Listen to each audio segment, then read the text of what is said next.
You're listening to Talking Threat Intelligence, a podcast dedicated to uncovering the new challenges of today's threat landscape. Each episode, we connect with some of the world's leading practitioners to share stories from the front lines of corporate security. And now, on to the show. Hey everybody, and welcome back to another episode of Talking Threat Intelligence, sponsored by LifeRaft. I'm your host, Robert Value, and today we have a great episode. Joining me for the second time on the podcast is Jerry Hying, CEO of the International Protection Group and the Executive Protection Institute. Jerry, thanks for joining me today. Oh, Robert, it's a pleasure. I enjoyed our first conversation. I'm looking forward to this one. All right, Jay, last time we chatted, you said something really interesting to me. You said, I'd rather hire a nice person and teach them security than a security person and teach them to be nice. What did you mean by that? Robert, over the years, I receive a lot of resumes. I've interviewed a lot of folks. In executive protection, I prefer people that are nice people, naturally nice, pleasant. I found that they work better with clients. Some people come in and they're hard. And the equation I make is sometimes the sheepdog versus the guard dog. The guard dog can scare people. He's at the end of the chain. He's snarling. He's glaring at people. So when I'm looking for people that are genuinely nice. If somebody comes in and they're a little hard, it could be that that's an image that they're portraying. And I want to see what's the real person.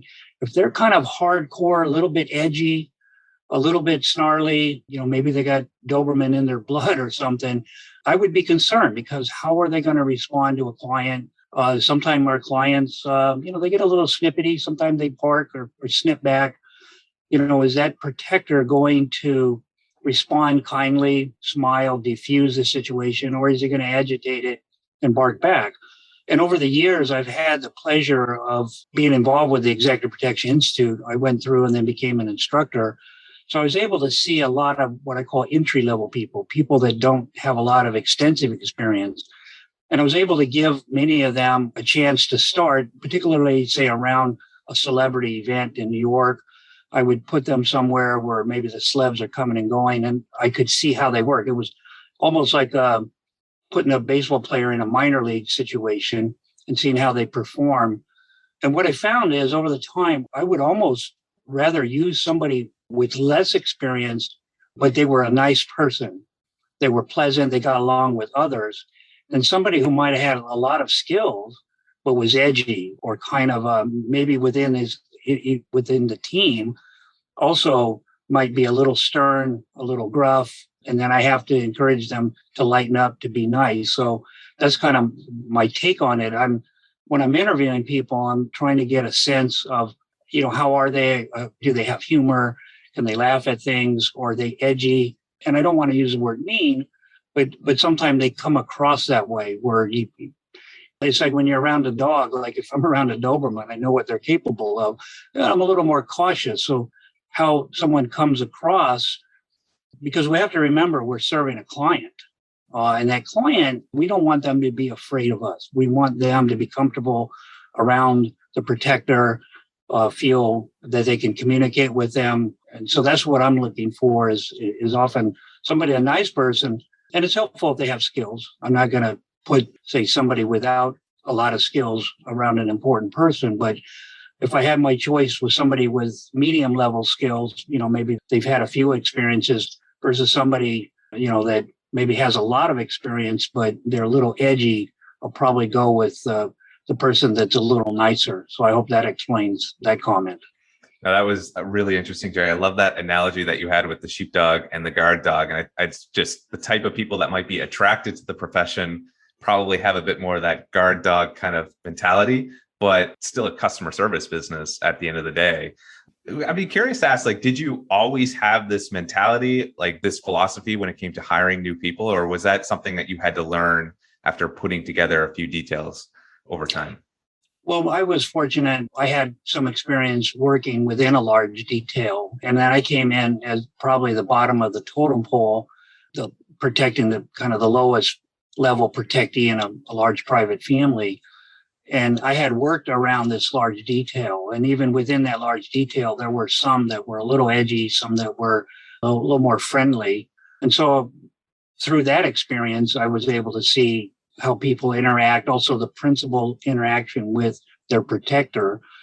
Then I was fortunate that when I started my company, I got involved in events. And so, and like I said, that was a training ground where we weren't directly assigned to somebody as a protector, but we interfaced with them. And over time, I could quickly see that the people that I felt were friendly, a little more open, had a little bit of sense of humor, could interact with the clients, and the clients would appreciate them or ask for them. The next time they came back, they might say, Jerry, when I come back, I'd like this person to work with me. And sometimes they were a more junior, experienced person, but I realized it was their personality made a big difference. So through that, that's where I looked at, Robert, there's a company online called eHarmony. They match people. And what I feel is that as a protector and as a company owner, I've had to do EP Harmony, where I have to try to find a good fit for a principal, a protectee, someone that will mesh with them rather well versus the experience. And even I'll get assignments, and then I have, a big pool of people to work for me. And sometimes someone would come and say, hey, how come you didn't use me on that assignment, maybe with a celebrity? And I had to use a good fit. And I would tell them, look, nothing against you, but I needed somebody. I felt the person I selected was the appropriate person. And I have a lot of success where a lot of principals will later say, can I hire this person directly, or can I have them each time I come? I would prefer the person that I assign. So I felt I had a pretty good track record of sorting out that kind of EP harmony, looking at characteristics and things. And I've made some mistakes too, where I would sometimes put somebody on a principal based on their experience or thinking that they would do well. And they would sometimes crash and burn, or the principal would say, Jerry, yeah, he's a good guy, but can you give me somebody else? So through that experience, I found that you have to check all the different areas of, it's not just experience. It's not just somebody's past. Even somebody's a former Secret Service, former State Department. It's a lot of times comes down to personality. Right. You're spending a lot of time with the principal, right? If someone's very intimidating and tough and they're dealing with, it's not going to be fun interacting with that protector day in, day out, over and over again. And then it's going to compromise, the protector's ability to do their job too. No, absolutely. And you touched upon something, protector, and you say 40 hours. It's, a lot of times 60, 70, 80 hours a week. Another aspect of that too is loyalty to say me. I'm the one that assigned them. And I've had protectors call me up. Hey, Jerry, they ask, can they hire me direct? Now, I learned over the time, sometimes that's not a bad thing. And I have a program that manages that. It allows me to make a certain amount of money and then transfer that person to the client. But when somebody doesn't call me, or next thing I know, I get a cancellation notice and find out that they're working in our industry, that's not good. And that's burning a bridge. So part of the equation in that EP harmony is loyalty or trust and their integrity. And you're looking for that. It's another element. Again, you get somebody's a really good operator. They're really good in the field. They're good at what they do. Are they going to be loyal to you, the person that placed them with a client, even when they work with a client 60, 70 hours a week or something like that? Right. I want to follow up with your EP harmony analogy. I'd just be kind of curious to dive in, like, what are the kind of big traits that you're looking for when you're matching up a client with a protector? It starts out with a resume. And sometimes I'll say a resume is a piece of paper with 50% lies and 50% exaggerations. I'm looking at their resume. Are they honest? And what their experience is. I prefer people that have had training, although that I've taken people out of a retail store and put them right with a celebrity because of their look and feel, because of their capability of being trendy. And sometimes they were young and the client was young, and I felt they would be a good fit. But I'm looking at their resume. Some people come in and I jokingly will sniff their resume and say, I smell something here. Sometimes they worked on a movie set. They come in and say that they were so-and-so's bodyguard. And in some cases, I know the person that manages that team. I could pick up the phone and call them. But when somebody comes in and they're honest, like, hey, I worked on this movie set and every day I met the actor and escorted them to their trailer and then from the trailer to the set and back. I'm like, that's awesome. First of all, they're being honest to me. And that's an experience. They've had some experience. They weren't directly employed by the client, but they were honest about it. So that's a key point. Honesty. I'm looking for integrity. I'm looking at, and their resume sometimes will outline, sometimes it doesn't add up. Either they're young and it looks like they have years of experience. And how is that possible that they did all that? One thing that has come across sometimes is stolen valor. And sometimes on their resume, they won't have any military experience. And then all of a sudden in circles, someone will say, Jerry, do you know he was a Navy SEAL? That's something I've learned. There was 100 bartenders were interviewed about pickup lines. And they said the number one pickup line was, I was a Navy SEAL. I validate anybody's military experience, especially special forces. I was a Green Beret. I was a Navy SEAL. So I'm going to validate that. If that doesn't check out, that's serious. And I pull people in right away and say, I want to validate yes or no, were you? And a lot of times people stand on that and I say, well, you don't check out. I got to let you go. I mean, that's a big one. Again, I'm looking at their personality, their casualness. And unfortunately, I go to a lot of industry events like ASIS or like next month, I'm going to the International Protective Security Board's annual conference. And that's where you get a chance to meet a lot of people. And I want to see people in their natural skin. I want to know about their family, about their growing up. I want to see there's somebody inside that. If somebody's walking around and they have their resume in their hand and they're toting their experiences, I don't care about that, really. And I tell people, I don't hire you because of your resume. I hire you because of your face. Face to face, I want to see what kind of person you are. And do I feel confident that you'll be comfortable in front of a client? You can handle their needs and their sometime demands. How are you as a person? And then I'm going to look at their experience. As I said earlier, somebody that has less experience, but I feel is very confident, very comfortable in their own skin, I'm probably going to try them out. And I've had a lot of success. I met a young man at a trade show. He still had braces on his teeth. He was in college. And I said, I want you to come back to my office. I want to introduce you to everybody. And found out he actually worked for me one day at the New York City Marathon, but took him back to the office. I introduced him. Over time, he's worked with some major clients, billionaires, and with a lot of good reviews, because I just sense that this person has the natural ability to be with clients. He didn't have airs and things like that. Just a good-hearted person. So I hope that explains some things. I'm looking for a well-rounded person too. That's a great answer, Jerry. I jotted down like 7 different criteria there from that answer. A lot of wisdom from a lot of interview experience over the years. I wanted to dial in one particular thing that you mentioned there, passing, but we talked about a bit in our pre-interview last week, was the issue of like confidence and when someone's talking to you and why that's so important when matching someone up with a client or a potential client. Can you elaborate a bit more on that? Sure. I think, again, you're placing somebody with a notable individual or wealthy person, powerful person within that criteria. That person has to be able to interact, has to know when to say something, when not to say something. You may be in a vehicle with them, traveling with them. I've been on tours where over the course of, say, a month, I had 3 or 4 brief conversations with the client. The rest of the time, I'm doing my job. So you have to make sure that somebody's not needy or they want that interaction. They try to strike up a conversation when it's not necessary because they want that attention. When you interview someone and you kind of check them out, are they able to be quiet when they need to be quiet? You just have to sense that out and through conversation. And for me, being able to observe them. And again, I like the fact that I would often do kind of, celebrity type events or big events in New York City. And I would place people at certain positions and I could observe how they operated. Then that was helpful to me.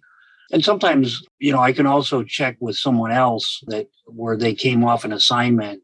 It's a small industry. Very often I'll know who was the detail leader or who was the main person overseeing that detail. And I'll ask them, how was that person? and I'm really looking for, oh yeah, it was great. I wish I could keep him. He handled himself well.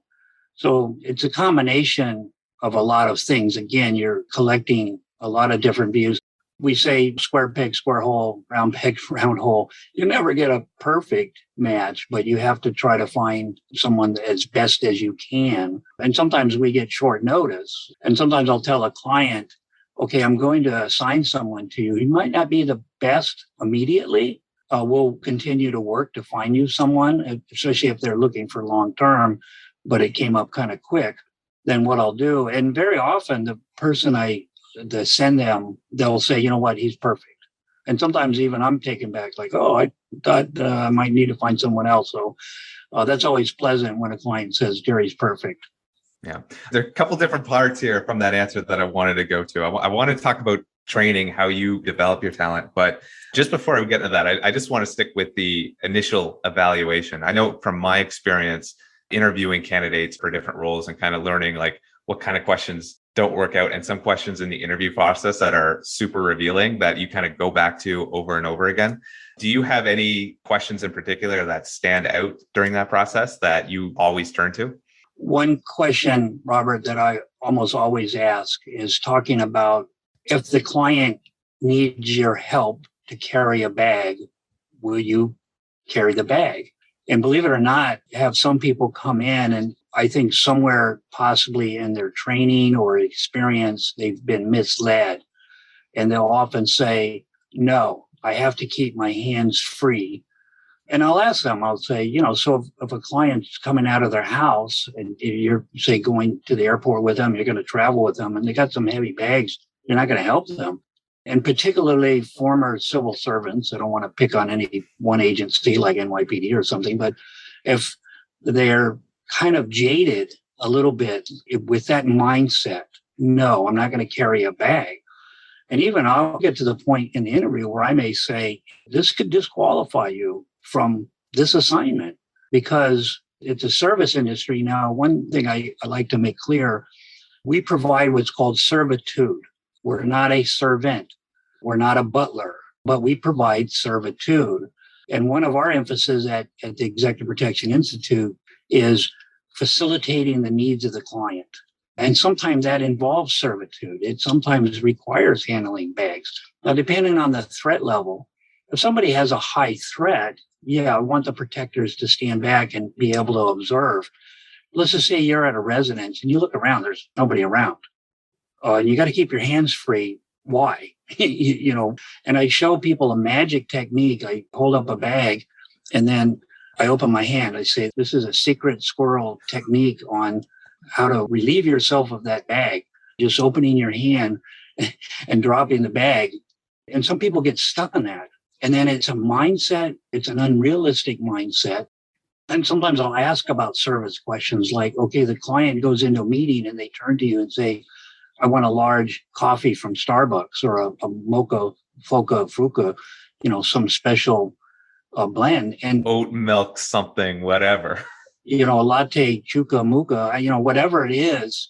And I've had some celebrity clients that would ask for that when you pick them up in the morning to have that. And my explanation is you've just reduced their risk, because if you have to pick them up and then take them to that location and they have to walk in and make that order and get that and then go back out to the car, by you picking that up for them as a service, you've minimized their risk and exposure. And sometimes that brings them comfort and appreciation. So service type questions, and I get it, say former State Department, former Secret Service, there's other people that can do those kind of things often. But on the private side, you need that flexibility. One example, I interviewed a former State Department and I had mentioned to him when I'm on a detail, I'll sometimes ride in the lead vehicle and not with the principal. And he said, no, you have to be in the right front seat. You must be. And I said, on the private side, I don't have to be. And there might be a reason. Sometimes one of my principals, they would invite their family to come with them. And sometimes they would be there. And I like to be in the front vehicle where I could work the phone, call ahead, sometimes zoom up ahead of just even 30 seconds and get out of the car. And he was rigid. And I said, you're not going to do well on the private side. You are not going to do well. You have to make adjustments on the private side. You have to remember that service, that servitude mentality, and bringing added value to that client when you're able to do things for them, maybe some errands, pick up a coffee. That's valuable to them because you also save them a lot of time. Yeah. I think some of those attitudes just come from how EP is just portrayed in the movies. It's always protecting the president, where, yeah, that makes perfect sense, that kind of posture, but that's not what we're doing in the private sector. It's an author or a movie star or something, and that kind of level of protection just isn't quite as necessary in that sense. So, for example, one of my guys, we were on a movie set in New York, and the client asked, could you get me a cup of coffee? And I had just walked up and I said, what'd you say? He said, I told them no. And I said, no, just say, no problem, I'll take care of it. I said, you're not going to go get the coffee. On movie sets, there's what we call interns or PAs, production assistants, often called slaves too. But you're going to wrangle one of them and you're going to say, hey, could you do me a big favor? She asked for a cup of coffee. Could you get one for me? And sometimes, they bring it. I say, hey, would you like to give it to them? And that gives them some brownie points, gives them a little juice. When I'm on a movie set too, I make friends with everyone, and especially the production assistants, because they can make your job a lot easier because you can ask them, oh, could you do this for me? Or she asked for a chair. I'm not going to say take myself out of the picture to go get them something, but you have to weigh out what are the risks? Where are you? What are the risks? Sometimes you're with a business executive, like if somebody trying to kill them, and they ask you to do something for them. Sometimes you can't always be within arm's reach of them. They're going to go into a meeting. They're going to be in there for a while. They ask you to do something for them. It's not the end of the world on the private side. You can't tell them, no, I have to be right outside. I have to be close to you. There's a balance there because sometimes principals start seeing you as a butler or an errand boy, and you have to find balance, and you have to make that clear with them that that's not something I'm going to do. And there are times you have to look for another detail, another principle.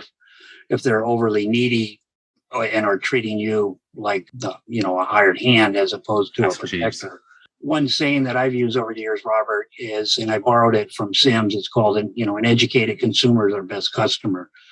A lot of our consumers don't understand our value. They don't understand, why we're there. And part of our job is to casually kind of educate them of our value and show that. We've had clients that would tell us sometime, my bean counters said they didn't think we needed security because nothing ever happens. And his answer was, they're indispensable to me. They're, they're invaluable to me. And that shows our worth because we brought added value to them. We weren't just standing around waiting for something to happen. Well, Jerry, we're coming up on all the time that I promised to steal from you today. I just want to wrap it up with, what's the one takeaway that you want listeners to remember from our interview? Well, one thing I'm looking for if I'm interviewing a candidate, are they into continuous training? Are they investing into themselves? Do they attend other training? My goal every year was to try to take in a couple different training programs. We'll meet somebody that maybe they did protection in their civil servant job, maybe in law enforcement, and they're just not going to training. They don't feel like their attitude is, I know how to do this. I don't need to do anything. One of Doc Hobitz's saying is, we don't know what we don't know. So I'm eager to see people that are students of this profession. They're wanting to learn. They've invested into their self, continuous education. And I would say honesty and integrity. I don't mind interviewing somebody who's entry level or has nominal experience. It is what it is. And they're not being honest. And again, I think it's important that they're comfortable in their own skin. We're having a conversation here. Basically, for me, an interview is a conversation. Hey, where'd you grow up? What'd you do? What's your sports? I want to see that there's something other than this hardcore professional that has all these skill sets. Who's the person behind all the skill sets? I hope that helps, Robert. All right, Jay. Great insights.